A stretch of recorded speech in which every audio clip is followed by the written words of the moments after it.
এইবার আমি আইন দিয়েছি যে আমরা পরীক্ষার খাতা র্যান্ডম স্যাম্পলিং করবো এবং রিবেসিস করবো আইনের ভিতরে ঢুকিয়েছি এবং সেখানে যদি আমরা কোনো পাই সেটা শাস্তিমূলক ব্যবস্থা এটা আমি ইন্ট্রোডিউস করেছি কিন্তু আমি সমাজে গাফিলতি করে বিপুল সংখ্যক এক্সামিনের জন্য বিপুল সংখ্যক জিপিএ 5 পেয়ে এটা আমি রিএক্সামিন করবো র্যান্ডম আর হচ্ছে একটু প্রশ্ন করব এই জাহিদ ভাই আপনার পরে আমি আর হচ্ছে যে আর একটা প্রশ্ন করব হ্যাঁ গাফিলতির শাস্তি মানে টোটালি আমি আইনটাকে একটু বাড়িয়ে নিয়েছি যে সকলকে আমি মাননীয় মন্ত্রী আপনি যে আপনাকে অভিনন্দন জানাবো আশার আর বেশি না হয়ে আশার আর কম হোক প্রকৃত শিক্ষার্থী বের হবে মাননীয় মন্ত্রী একটা বিষয় যে সরকার চাচ্ছেন বিদ্যুৎ অপচয় রোধে অনলাইনে ক্লাস করার জন্য একটা বিষয় হচ্ছে অনলাইনে ক্লাস করলে বিদ্যুতের ব্যবহারটা বাড়ে না না না না না অনলাইনে ক্লাসে বিদ্যুৎ ব্যবহার বাড়ে না মনে করেন আপনার একটা স্কুলে 60টা ফ্যান চলতেছে ঠিক আছে প্রত্যেক ছাত্র আসলে আর বাসায় কিন্তু 60টা ফ্যান ছাত্রদের জন্য 60টা না আরো বেশিও চলতে পারে বাসায় কিন্তু বাসায় তো আইপিএস আছে সোলার আছে ক্লিয়ার সবার নাই গ্রামীণ জনগোষ্ঠী বেশি এই দেশে আমরা তো গ্রামীণ বলছি না মেট্রো তাদের জন্য বলছি না এই যে ট্রাফিক কনজাংশন একজন দরিদ্র কৃষকের স্মার্টফোন কেনার ইয়ে নাই দরিদ্র কৃষক ঢাকা শহরে তাহলে শিক্ষার একটা বৈষম্য হলো না স্যার না না আসেন আগে প্রশ্ন ঠেকানোর জন্য আজ বাড়ায় যায় আপনার উত্তর আপনার কাছে আছে গ্রামীণ জনগোষ্ঠীর পিছনে পড়ে রইল অনলাইন ক্লাসে আমি তো গ্রামীণ জনগোষ্ঠী যাচ্ছি না ইউ আন্ডারস্ট্যান্ড দ্য কোশ্চেন জি সম্পূর্ণ প্রশ্ন আমাদের করবেন সারাদিন করেন সারাদিন বাট চেষ্টা করেন প্রশ্নের রিলেভেন্ট থাকবে আমি উত্তর দিচ্ছি চিন্তা করেন মাননীয় মন্ত্রী আমরা বিদ্যুৎ সাশ্রয় করা ফুয়েল সাশ্রয় করা ট্রাফিক কনজেশন কমানো এবং বিদ্যুৎ আবার লিমিটেড করা এগুলি চিন্তা ভাবনা থেকে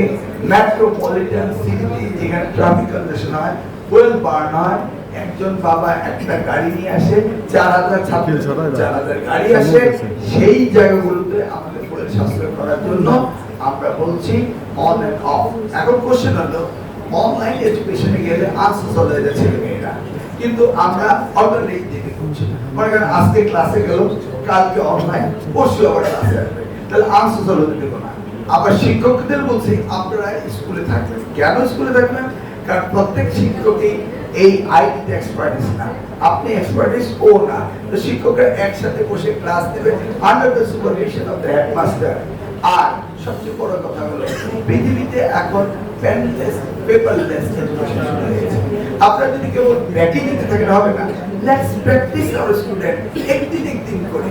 আমাদের মূলত 5 দিন ক্লাস 5 দিনের মধ্যে সে 2 দিন বাসায় থাকে 3 দিন স্কুলে আসতেছে 3 দিন 2 দিন গ্যাপ এতে তার প্র্যাকটিস হবে অন এন্ড অফ আমাদের কিন্তু ডিজিটাল এডুকেশন যেতেই হবে আস্তে আস্তে আপনার সব সেটাই নিতেই হবে প্র্যাকটিস পেপারলেস এখন তাবুতের কথা বলে আর বিরুদ্ধাচরণ করে নিজের ছেলে মেয়েদের আমরা বিরুদ্ধাচরণ না আমরা টেকনোলজির পক্ষে থাকবো এমনিতে আমরা পিছিয়ে আছি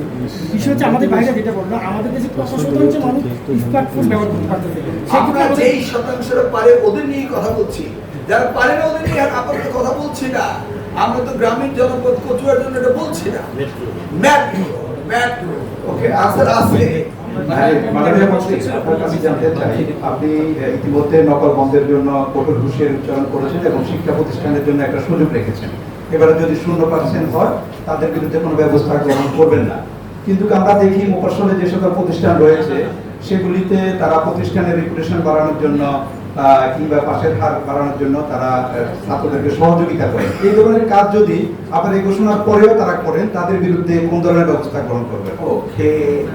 আমি আইনের আওতায় এনেছি এক্সট্রাঅর্ডিনারি ভালো রেজাল্ট হলে সেখানে র্যান্ডম স্যাম্পলিং করবো আর এক স্কুলের পরীক্ষা আরেক স্কুলে পাঠাচ্ছে তো ওই স্কুলের টিচাররা ওদের সচেতন করবে ওরা ওদের সচেতন করবে এই মেকানিজম আমি জানি আপনি আমি মাসুদ ভাই এটাও আমরা জানি ওইভাবেই আমরা সেন্টার পরিবর্তন করছি কারণ আমরা তো এই বিষয়ে পারদর্শিতা আমাদের আছে আমরা এর আগেও করেছি ক্যাডেট কলেজের কথায় একজন সাপোর্ট করে কোথায় পাঠায়, ল্যাবরেটরিজ কোথায় পাঠায়, এগুলো তো আমাদের অবজারভেশন আছে। আই নো এভরিথিং এবং ওইভাবে কাজ করছি। চিন্তা করবেন না যে এই সুবিধাটা তারা দিতে পারবে, ওই নাম বলো টিচারে হেল্প করবে, টিচার ধরেই নিলাম আপনার আমার সাথে আন্ডারস্ট্যান্ডিং আছে, আপনার ছেলেরা আমারটা আপনার ক্যামেরা কি বুঝে আমার আপনার আন্ডারস্ট্যান্ডিং আছে। এটা ওয়ান স্টপ শপিং মল বলেছি, সিসি ক্যামেরা থাকতে হবে। আপনি বলতে পারবেন না যে ইলেকট্রিসিটি বিদ্যুৎ বিভাগ ক্ষেত্রে আমি বলেছি আইপিএস থাকতে হবে। আপনি টেকনিক্যাল কোনো স্কিল হবে না, কারণ আমরা তো এই দেশের সন্তান, এখানে বড় হয়েছে। যখন বলতো সাংবাদিকরা এর সামনে কি ওরা ক্লাসরুমে গিয়ে মিটিং করেছে, পরীক্ষার বাইরে একজন নকল বিষয় ধরতে পারবে না। আর একজনের কাছে গল্প করে শুনলেন যে এক শিক্ষকের নকল সাপ্লাই দিয়েছে, এটা আপনি বলতে পারবেন না। আমি তো সাংবাদিক কাছ থেকে খবর পাই, তা আমার সাংবাদিক বন্ধ করে দিয়েছে, এটা আমি বলবো। আমি ঢাকাতে সাংবাদিক নিয়ে আসি নাই, আপনাদের মিডিয়া থাকার পরও কেন আমি ঢাকাতে সাংবাদিক নিয়ে যাই? আপনাদের মিডিয়া আছে না? তার কারণ হলো আমি এই গ্রুপ অফ সাংবাদিককে ট্রেন করি যে তারা আমার এই ব্যাপারে সাহায্য করে। তারা গল্পদের বইয়ে উপন্যাসে লিখে, it is my subject, I practising. মাননীয় মন্ত্রী মহোদয়, একটা আপনি ইতিমধ্যে সারা দেশে এইচএসসি পরীক্ষার ডেট ঘোষণা করছেন যে 7 জুন, কিন্তু এই যে 7 জুন ঘোষণা করলেন, গত বছর এই পরীক্ষাটা হয়েছিল জুলাই মাসে, 1 মাস আগানো হলো, এবং এরা বৈষম্য বিরোধী আন্দোলনের সময় প্রায় 50 দিন ক্লাসরুমে যেতে পারে নাই, কারণ ওই যে মাননীয় তথ্যমন্ত্রী ওই সময়ের পলক, উনি ইন্টারনেট বন্ধ করে দিয়েছে, যান চলাচল বন্ধ। এই পরীক্ষাটা ওদের উপরে জুলুম হবে। জি 24, এটা 24-এর বর্ষ, 2 বছর এটা শিক্ষাবর্ষের আওতায় ছিল। আপনি ভুল করছেন। না, ভুল না স্যার। 24, 25, 25, 26 আগস্ট মাসে দেশ স্বাধীন হয়েছে, ওরা তখনই ভর্তি হয়েছে। তুমি মবের কথা আমাকে বলে লাভ নাই, আপনি হিসাব করেন না ক্যালেন্ডার থেকে। না, ওরা এত ক্লাস পায় নাই, আপনি বললে এবং ওরা বোর্ড সিলেবাসে পরীক্ষা দিবে।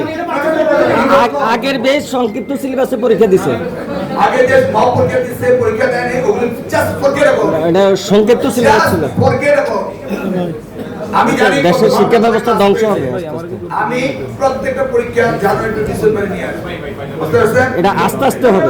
Don't waste my time. I know my routine work. মাননীয় মন্ত্রী, মাননীয় মন্ত্রী, এটা আমাদের একজন, একজন,